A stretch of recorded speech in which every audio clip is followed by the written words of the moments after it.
이것이야말로 한국과 일본의 가장 큰 차이점이라고 할 수 있습니다. 한국인들은 결코 군사적으로 지배할 수 없는 민족이었습니다. 세계적인 역사학자 에드워드 슐츠 교수는 동아시아 역사의 권위자로 그는 하버드, 예일, 프린스턴 등 세계적인 명문대에서 역사를 가르치고 있습니다. 슐츠 교수는 하버드에서 한국의 역사에 대한 강연을 하게 되는데 장내가 술렁이더니 일본인 학생들이 화를 내질 않나 급기야 수업을 팽개치고 강의실을 나가버리는 등 단체로 항의를 했었다는데요. 한번 자세히 알아보겠습니다. 슐츠 교수는 이날 하버드의 역사학 강의에서 일본은 한국의 과거의 잘못을 사죄해야 한다라고 주장해 화제를 모았습니다. 이와 같은 소식은 하버드 교내 신문에도 실리며 세계적으로 관심을 끌었는데 이 강의를 듣던 일본인 학생들은 하버드가 한국인들의 거짓말에 속고 있다라며 단체로 항의하기 시작한 것이죠. 일반적으로 학교라면 진위 여부와 상관없이 논란을 덮기에만 급급할 텐데요. 하버드는 예정대로 슐츠 교수의 강연을 진행시켰습니다.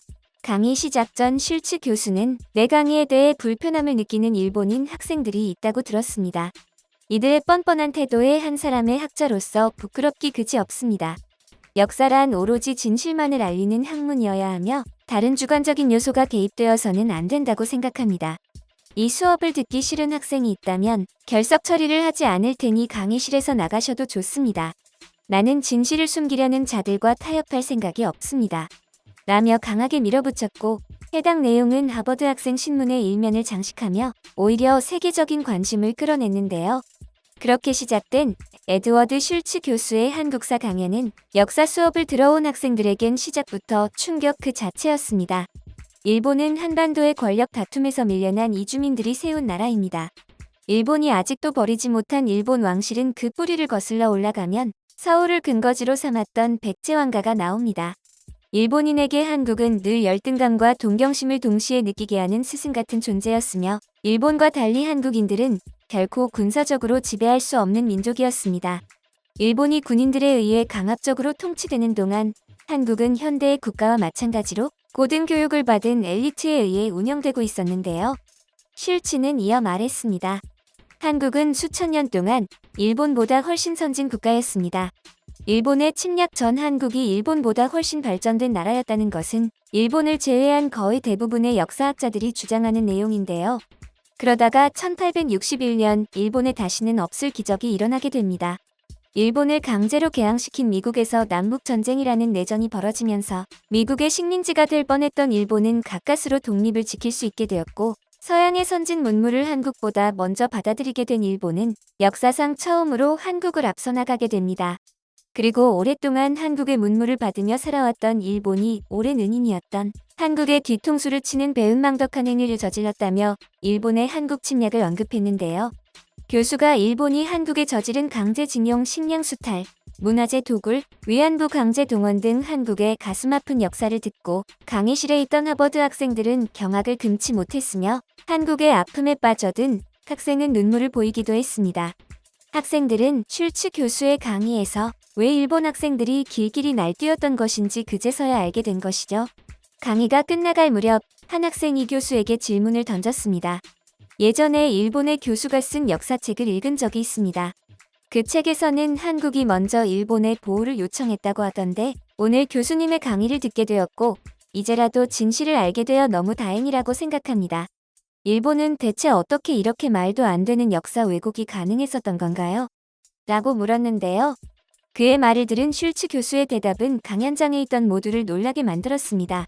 그는 덤덤한 어조로 당시 일본이 한국보다 강해졌기 때문입니다 라고 답했고 그의 한마디에 강연장은 찬물을 끼얹은 듯 조용해졌는데요.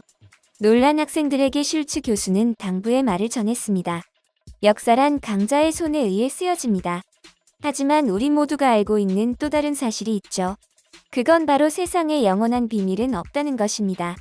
일본이 아무리 미워하려 해도 숨길 수 없는 것. 그건 바로 일본이 한국과 미국을 비롯한 수많은 나라를 침략하여 온갖 범죄를 저질렀다는 사실입니다. 나는 미국에서 가장 뛰어난 학생들인 여러분이 이 사실을 모든 사람들에게 전해주었으면 합니다. 라고 말했는데요. 슐츠 교수의 말이 끝나자 학생들의 박수갈채가 쏟아졌습니다. 우리 한국인들이 우리의 역사를 이야기할 땐 믿기 힘든 사실들이 너무나도 많기 때문에 외국인의 입장에서는 도저히 믿기가 힘들지도 모릅니다. 또한 일본에서는 사실인양 계속해서 잘못된 역사 교과서를 만들어내고 있기 때문에 정작 일본인들마저도 제대로 알지 못한 채 살아가고 있습니다. 슐츠 교수와 같은 외부인이 잘못된 역사를 바로잡기 위해 애써주고 있는 것이 한국인의 입장에서는 너무나도 감사할 따름인데요. 슐츠 교수는 어떻게 한국에 대해 이리도 자세하게 알고 있는 것일까요? 슐츠 교수가 처음 한국을 만났던 때부터 보자면 1966년 미국 뉴욕의 유니언 대학을 갓 졸업한 22세 청년 에드워드 슐츠가 있었습니다.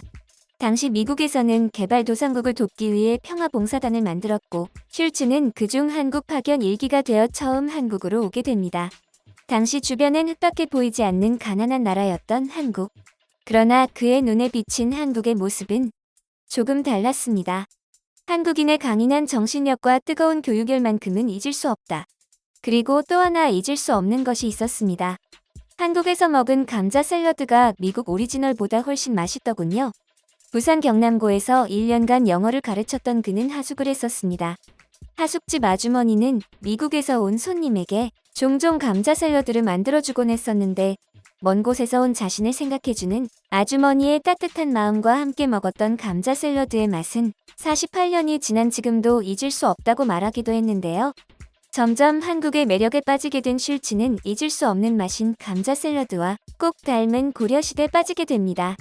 고려는 외국에서 들여온 문화를 개방적으로 받아들인 뒤 고려만의 문화를 더해 고려만의 문화로 만드는 능력이 매우 탁월했다.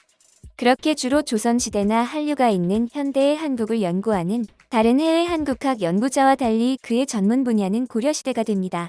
이후 슐츠는 거의 반세기에 걸쳐 한국을 연구하게 되었고 지금은 학계에서 한국학 권위자로 손꼽히는 인물이 되었습니다. 에드워드 슐츠 교수는 국내에서도 잘 연구되지 않은 고려시대 최충원의 무신 정권을 집중 연구해 무신과 문신이라는 제목으로 단행본을 출간했는데요.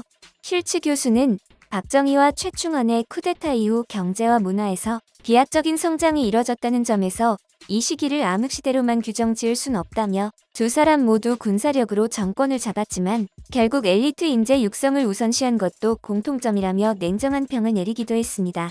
삼국사기와 고려사 자료를 영어로 번역해 우리의 문화를 세계에 알리는데 굉장히 주요한 역할을 하기도 했는데요. 그리고 하와이 대학교 교수로 있으면서 한국학연구소 소장, 태평양 아시아 학부 학장을 역임하기도 했습니다. 슐츠 교수는 한국학을 연구하는 이유에 대해 미국은 세계 2차 대전 이후 엄청난 영향력을 가지게 되었으며 한국 문제에 개입해왔습니다. 하지만 한국 역사와 문화에 무지했기 때문에 많은 과오를 범하기도 했습니다.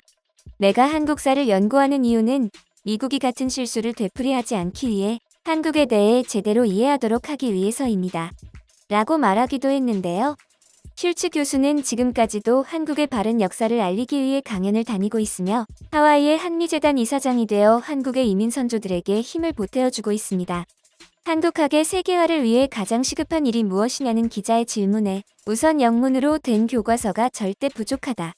에드워드 와그너 전 하버드대 교수와 내가 이기백 교수의 한국사실론을 영어로 번역한 게 거의 전부다. 지금도 이 책을 대학에서 한국사 교재로 쓰고 있다. 하지만 한국사실론은 한국인 독자를 대상으로 쓴 책이기 때문에 외국인들이 이해하기는 쉽지 않다. 한국사 개론서를 쓰고 싶은 생각은 있지만 시간이 없어 은퇴 후에나 가능할 것 같다며 은퇴 후에도 한국을 연구하겠다는 강한 의지를 내비치기도 했습니다. 슐츠 교수는 현실주의 외교로 국익을 지킨 김부식을 고려시대 인물 가운데 가장 존경한다고 말한 바 있습니다. 당시 패권국인 중국을 여러 차례 방문하며 국제 감각을 키웠고 삼국사기를 지어 문화 융성에도 기여한 다재다능한 인물이었다는 평가를 한 바 있습니다. 그는 한국인들 사이에서 고려시대가 잊혀진 것 같다며 아쉬워했는데요.